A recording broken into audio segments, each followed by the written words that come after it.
What's going on YouTube? It's your boy Logisticalstyles coming at you with another video, and today we're just going to do a little video talking about one of my newest favorite things, and that is Algorithm DJ Pro on the iPad. This is something I've talked about on the channel before. I've talked about it before.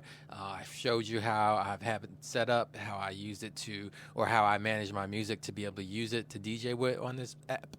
But I really want to get more into why I love this app so much and why I'm actually moving more towards getting away from DJing from my laptop and not going as far as like laid back Luke and he's doing his thing with the just DJing off the iPhone. He's using the same app, but for me the iPhone is just a little bit too small and I need something bigger and a little bit more powerful. I mean, iPhones, it is great that you can actually DJ. I've done it. I've tested it out. I've hooked up my turntables with my Rain 70 mixer up to my iPhone, and I've been able to play with the music there. And I think it's a great backup option to have as a secondary or maybe a last resort. But I'm really looking into getting used to DJing with my iPad hooked up to my Rain 70 mixer, my Pioneer Rev 1 controller, and hopefully by the time I receive a Pioneer Rev 5, it'll be mapped and ready to be used with Algorithm DJ Pro as well. But I also use my Newmark DJ to go to touch with it as well, and I'm pretty sure I can use my Newmark Scratch mixer with it also. I've got the control vinyl that I can use with the turntables. I have Phase. I'm able to hook up Phase and use it with the iPad on the app. So there's a lot of reasons for me to start looking at using this app more frequently. Currently now I use it for my wedding ceremonies and cocktail hour, and then if I have a party that's like 2 or maybe 3 hours. Right now I've only been doing it with parties that are like 2 hours long, but now I'm pushing it. I've got a gig coming up in a couple of weeks, and it's a birthday party, and it's only 3 hours long, and I'm gonna do the whole gig with Algorithm DJ Pro on my iPad. So the parties that they weren't really even parties, but the events that I were using it at previously were like when I'm DJing in the hotel lobby or something where I'm just background music. But I want to start getting more serious about using it, and I found that it's not just a matter of using it at events or different gigs, but also using it at home to practice and really getting used to it, using it on different setups from the turntables to the controllers, and even learning how to use it just with the iPad itself. There's a lot of cool features about it that I think can rival Serato, or Serato could actually learn from, but then there's also things that Serato has that this doesn't have or doesn't do well. For instance, stems. This program has something called Neural Mix, and it's basically the same exact thing as stems. It removes vocals, drums, and melody from a track. The only thing is, it doesn't do it as well as Serato or Virtual DJ. It's not something that I would do frequently, but it has come in handy in situations like at a ceremony, a wedding ceremony. They had a vocalist who was singing a song. I was able to find a song, but not the instrumental of it. And I remembered that I had Algorithm DJ, so I played it from there, and I took out the vocals, and we had a live vocalist singing the part that we removed, and it sounded and worked perfectly. So it's not the best feature of this app, but the ability to use stems, or neural mix as they call it, is there. So it's not like you are missing out on a whole lot unless you're a heavy user of stems. And this is not going to be, it's not going to work out for you, at least not until they work out their way of creating stems. And some people may think, well, it's an iPad, it's not going to be as powerful as a regular laptop, so that's why you're having trouble with it. But no, these new Mac or these new iPads are coming with processors that are the same ones that are coming in the iPad or on the MacBook Pros. The M1 and the M2 chips are, I think the M2 chip, I know for a fact the M1 chip is available. Yeah, it's the M1. M1 is available because this is the fourth generation iPad Air. So this came out with the A Bionic 14 chip, which is a pretty powerful and good chip, and I haven't had any problems with DJing. Or I use this iPad for everything. I use it for DJing. I've used it for photo booth. I've used it for karaoke. I also use it to fly my drones with. So I get a lot of use out of an iPad, which is why I'm really excited about it, because the iPad is really becoming a very functional, multi-purpose tool for me. But the new version, the fifth generation version of this, has an M1 chip. And I'm actually contemplating, because this is only a 64 gig memory storage on this iPad, and I know I definitely need more, because right now I'm swapping out playlists according to the party, as I did in my previous video when I talked about my library management and how I'm moving the music using the iTunes app or the music app to swap out playlists and sync them up with my iPad.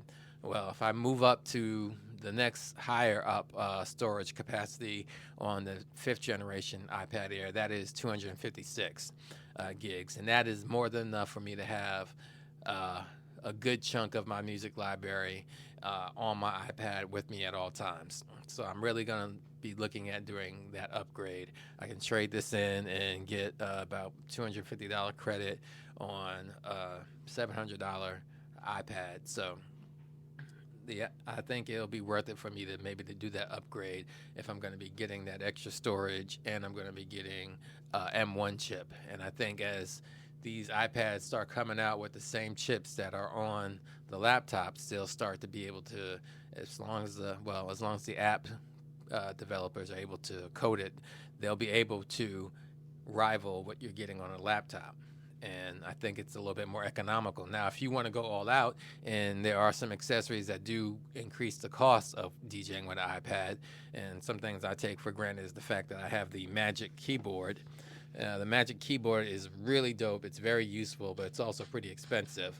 But I love it because it's just magnetic.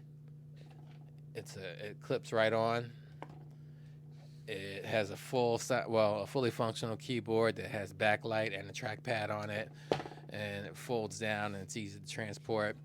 You have one USB-C port on your iPad, but with this Magic Keyboard, it allows you to charge it as well. So that definitely gives me the laptop feel without having to carry a full-blown laptop. So just the thought of being able to walk into a gig and just hook up my laptop, as long as I have the right dongle that I can plug into it, that'll allow me to connect whatever USB device that I'm hooking up. And there's a couple of different kinds. This one actually is from my iPhone. This is a Lightning to USB adapter, but over on my DJ setup over there, before I made this video, I was mixing on this iPad, doing some practice, and I had my USB-C to USB-A dongle. And those things do factor into the cost of making that jump. So I don't recommend anybody just go spend money on the iPad and the keyboard and the dongles and then the app as well, because the app is $50 a year if you pay annually, or you could pay $6.99 a month. But I think I've done enough of the month to month that I've made the next step, which is getting the annual subscription. And now I just need to start doing more and more parties with the app itself on the iPad. My MacBook Pro will always be with me as a backup, and then hopefully when I move over to the Rev 5 and when it becomes compatible with djay Pro, I'll be able to have both hooked up, and the MacBook Pro will be my backup that's always ready to go in case something goes wrong. But I'll be playing primarily off of the iPad. So I'm really excited about it because I think it's going to make things easier for me in the long run. One consideration I do have to figure out is if I'm going to get the cellular iPad, because I do use Tidal a lot this year, starting last year, and even more so this year. I've started using Tidal playlist a lot, and often you are, with Tidal or any streaming platform, you are you're at the mercy of your Wi-Fi signal. So if you don't have Wi-Fi from the venue, or if you don't have a good phone signal, or if you're using your phone for something else, you may not be able to stream like you want to. With a cellular enabled iPad, that wouldn't be a problem for me, and I wouldn't always have to be asking for the Wi-Fi or being dependent upon my phone's hotspot, even though the phone's hotspot is not always the best either. Sometimes you just get in certain areas where you're not near any cell towers and you're getting a really, really poor connection, and it's hard to download music, which is why it's always important to have music stored locally on your device. Henceforth, me looking at upgrading to the 256 gig storage model of the iPad. But yeah, I'm really excited about it. I think I definitely want to do more tutorials about how to use it. I've got a couple of friends that are, looking at it as well. If you have an iPad, I definitely recommend you look into it. You can get the trial version. There's like a 7-day trial you can get. And if you like it, you can try month to month, maybe do a month of it for $7, $6.99. You can spend that little bit of money and get used to it. And the one thing that I've noticed for me making the transition is getting used to a different screen, a different GUI, a different interface. So you have to be used to looking at something a little bit different than what you normally are looking at. But at the same time, it is very customizable. So I'm a big user of the vertical waveforms, and that's always been something that will either stop me from going to another program or making me investigate it more. If they don't have the vertical waveforms, then I'm pretty much not going to mess with it. But you can do that with Algorithm DJ Pro. You can do vertical, you can do horizontal, you can do the long waveforms at the top, going horizontal. There's a lot of different ways that you can customize it. So we're going to dig into that a little bit more, talk about those different ways of customizing it, and maybe making it more user-friendly in future videos. But this is just, I guess, the beginning of, I like to do playlists on my channel, playlist of different topics. So I have a Rain 70 playlist where I talk about my Rain products, the Rain 70 in particular. So I'm going to do one about Algorithm DJ Pro, and we'll do deep dives into the app. But anyway, that's what's going on with me right now, and just wanted to do that update. Don't want to make too long of a video, but I think it's really something interesting to talk about, and I think it will make really good tutorial videos and good conversation pieces. So anyway, keep on the lookout. Don't forget to like and subscribe as we get into more videos, and be looking out for the alerts so you know when I do drop some more stuff. But until next time, it's your boy Logistical Styles, and I am out.